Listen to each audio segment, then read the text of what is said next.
السلام عليكم ورحمة الله وبركاته، حبايبي عاملين ايه؟ وحشتوني جدا جدا من الفيديو اللي فات. فيديو جديد في قناة عالم ملك. نبدأ الفيديو بتاعنا ونقول بسم الله والصلاة والسلام على رسول الله، عليه أفضل الصلاة والسلام. ويلا بقى ايه، ندخل المطبخ بتاعنا بعد غيبة طويلة عن المطبخ بتاعي. طبعا كل الفيديوهات اللي فاتت صورتها وانا في المصيف. فالنهاردة بقى اول يوم كده نخش المطبخ بتاعنا. واول حاجة هعملها معاكم هي العيش الفينو، بمناسبة بقى ان المدارس خلاص الاسبوع الجاي. كل سنة وانتم طيبين وعام دراسي سعيد ان شاء الله على اولادكم. وهنعمل النهاردة مع بعض يعني ايه شوية معجنات كده، وهنعمل العيش الفينو. هنعمل كل المعجنات دي والعيش الفينو ده من كيلو دقيق. انا عايزه اقول لكم كيلو دقيق هيرمي كميه كبيره ومحترمه طبعا، وهيبقى اوفر من بره بكتير قوي قوي قوي. طب يلا بينا بقى نبدا الفيديو بتاعنا ونشوف مقاديرنا ونشوف طريقتنا. بس قبل ما نبدا الفيديو بتاعنا يا ريت لايك وشير وسبسكرايب لقناه عالم ملك. ونبدا كده بقى ونسمي الله وندخل المطبخ بتاعنا كده، ونقول المقادير بتاعتنا كده واحدة واحدة. طبعا أول حاجة زي ما انتم شايفين أنا معايا هنا كيلو من الدقيق، والدقيق ده أنا جايباه السايب اللي هو بالكيلو. تمام كده. طيب أول حاجة هنعملها طبعا هننخل الدقيق. تمام كده. أهم حاجة في أي حاجة في المعجنات لازم ننخل الدقيق، عشان لو في رطوبة، لو في أي حاجة أو في حاجات مكلكعة كده في الدقيق تطلع كلها. تمام كده. وندخل جواه كده الهواء، ما يبقاش الدقيق مكتوم معايا، وبالتالي العجينة هتطلع معايا حلوة وهشة. تمام كده. يبقى معايا هنا كيلو من الدقيق هنبتدي ان احنا ننخله. دي اول حاجة هنبتدي نعملها. طب هنحط هنا معلقة من البيكنج باودر اهو. وعايزة اقول لكم طبعا كل المقادير هكتبها لكم في صندوق الوصف. تمام كده. نص معلقة من الملح. يبقى كيلو دقيق، معلقة كبيرة من البيكنج باودر، بس مش معلقة هرمية، يعني معلقة ممسوحة. وهنحط نص معلقة من الملح. حطينا بقى الحاجات دي على جنب كده، ونجيب بولة تانية وهننزل بمعلقة ونص كبار من الخميرة الفورية. ومعايا ربع كوباية من الزيت.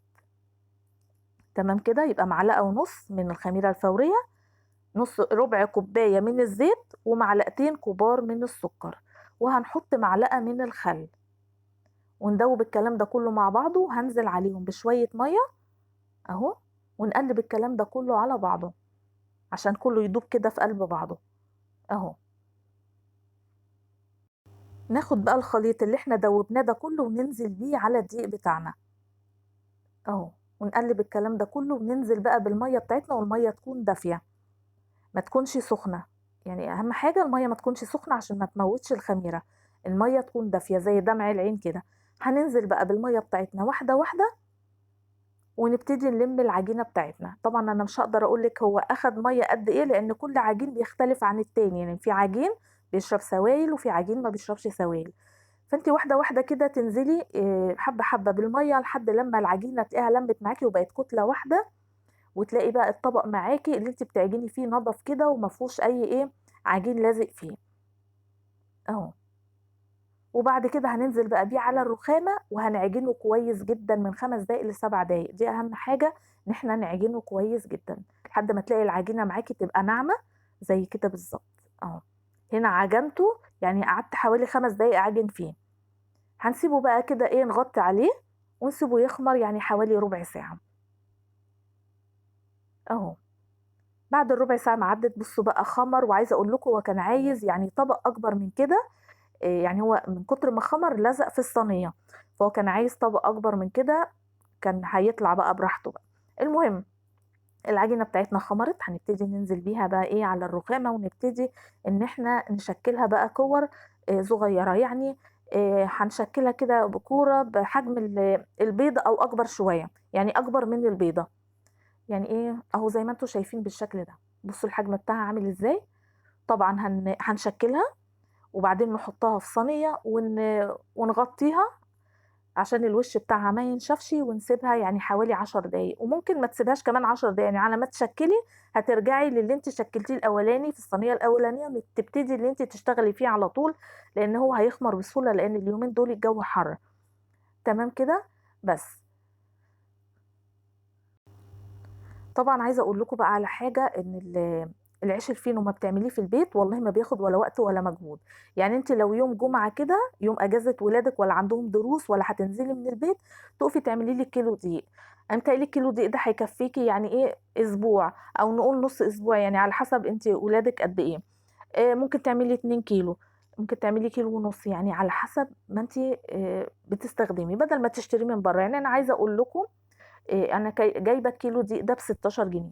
طيب بُصّوا بقى إيه، أنا هاشرح لكم وبعدين أكمّل لكم. بُصّوا زي ما أنتم شايفين بقى هنا أنا خدت كورة، كورة وابتديت إن أنا أفردها بالشكل دوّة. طبعًا العجينة بتاعتي بتتفرد معايا بكل سهولة، لإن طبعًا إيه، كل ما بنريّح العجين زي ما أنا باقول لكم العجين بيريّحنا. وهنبتدي إن إحنا نرولها كده ونعملها زي الرول، وبعد كده نقفّل، والقفلة اللي إحنا هنقفّلها تبقى من تحت في الصينية، ما تبقاش من فوق، أهو زي ما أنتم شايفين. أظن ما فيش أسهل من كده، الموضوع سهل وبسيط جدًا، جدًا. ونبتدي إن إحنا نحطهم في الصينية أهو، زي ما أنتم شايفين بالشكل ده، أهو. يبقى بنفردها ونبتدي إن إحنا نرولها أهو، ونقفّل كويس، وطبعًا من الناحيتين نبتدي نقفّل ونرصها في الصينية، تمام كده؟ بس، فأنتِ هتجيبي بقى الدقيق، يعني الكيلو دقيق أنا جايباه ب16 جنيه، ما شاء الله طلّع الكمية اللي أنتم شُفتوها في أول الفيديو، وكمان أنا عملت منّهم شوية مُعجّنات عشان ولادي يتعشّوا بيهم، تمام كده؟ يعني عايزة أقول لكم إن هو موفّر. أنا عايزة أقول لِك إن ال16 جنيه أو ال20 جنيه ده متهيأ لي إن كل واحدة هتجيب ب20 جنيه في اليوم عيش فينو بس، وممكن ما يقضّيش، لإن الرغيف دلوقتي في ناس بتبيعه بجنيه وربع، وفي ناس بتبيعه بجنيه ونُص، وزي ما أنتم عارفين الرغيف بيبقى هَش، بيبقى حاطّين له مُحسِّن، والمُحسِّن بيخلّيه إن هو هَش يعني ما بيشبّعش. تمام كده، غير اللي أنتِ بتعمليه في البيت. اللي بتعمليه في البيت بيبقى فيه إيه، عارفين اللبابة بتاعة زمان، عارفين العيش بتاع زمان ده، ما كنا نجيبه كده يبقى فيه لبابة ونفضل نشيل عشان نحشي الساندوتشات. طبعًا ده بيبقى مختلف، بتاع البيت بيبقى مختلف تمامًا عن بتاع برّه. برّه بقى بيحطّوا مُحسِّنات، وطبعًا المُحسِّنات دي خطر جدًا. طبعًا بيفرق عن بتاع البيت في الطعم وفي كل حاجة وفي التوفير وفي كُلّه يعني. جرّبوه وإن شاء الله هيعجبكم وهيبقى موفّر معاكم. طيب، زي ما أنتم شايفين أنا كان عندي بقى سوسيس في الفريزر، فطلّعت كام واحدة كده ونزلت عليهم بشوية من المَيّة السخنة، وبعدين قُمت قاطعة كل واحدة بالطول كده، وعملت بقى بُصّوا زي ما أنتم شايفين فردت العجينة وعملتها رول أهو، كإنّي هاعمل رغيف فينو بالضبط. وابتديت أهو، ألِف العجينة على السوسيس أهو بالشكل دوّة، والقفلة بتاعتها تبقى من تحت، ونحطها على الصينية على قفلتها من تحت أهو. طبعًا موضوع سهل وبسيط جدًا، وممكن إن أنتِ تعمليه وتشيليه في الفريزر وتطلعيه لولادِك تحطيه في الlunch box بتاعهم وهُم رايحين المدرسة. وطبعًا العجينة اللي أنا عاملاها دي ممكن تحشيها أي حاجة، ممكن تحشيها جبنة لو عايزة تسهّلي على نفسِك وما تقوميش الصبح مثلًا تعملي ساندوتشات أو كده، لأ ممكن تحشي العيش بتاعِك دوّة، أو المعجنات بتاعتِك دي تحشيها وتشيليها في الفريزر، والصبح تبتدي إن أنتِ تطلّعيها ولا تسخّنيها ولا حاجة، وتسيبيها هي هتفُك مع نفسها، وتبتدي إن أنتِ تحطيها في الlunch box، بتبقى حلوة أوي، أوي، وهتسهّل عليكِ طول الأسبوع. يعني أنتِ بتتعبي يوم واحد في الأسبوع، وبعد كده مش هتتعبي بقية الأسبوع. هنا طبعًا أنا سِبته يرتاح، وبُصّوا اللي هو تضاعف إزاي يا جماعة، يعني أنا سِبته يرتاح حوالي 10 دقايق، وبقى الرغيف بُصّوا اللي كان رفيّع بقى بالشكل دوّة. طبعًا هنا هتدهني وشه بقى باللبن، هتدهني وشه بالبيض، برشة مَيّة، يعني المتواجد عندِك. أنا هنا حطيت له رشة من المَيّة، وابتديت أنزل عليه بالسمسم. طبعًا عايزة تحطّي حبّة البركة ممكن تحطّي زي ما تحبّي.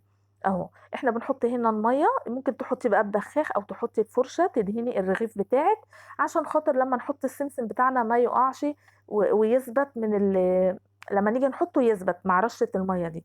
فاهمين قصدي يا حبايبي؟ وطبعًا هنا أنا مشغّلة الفرن على درجة حرارة 220.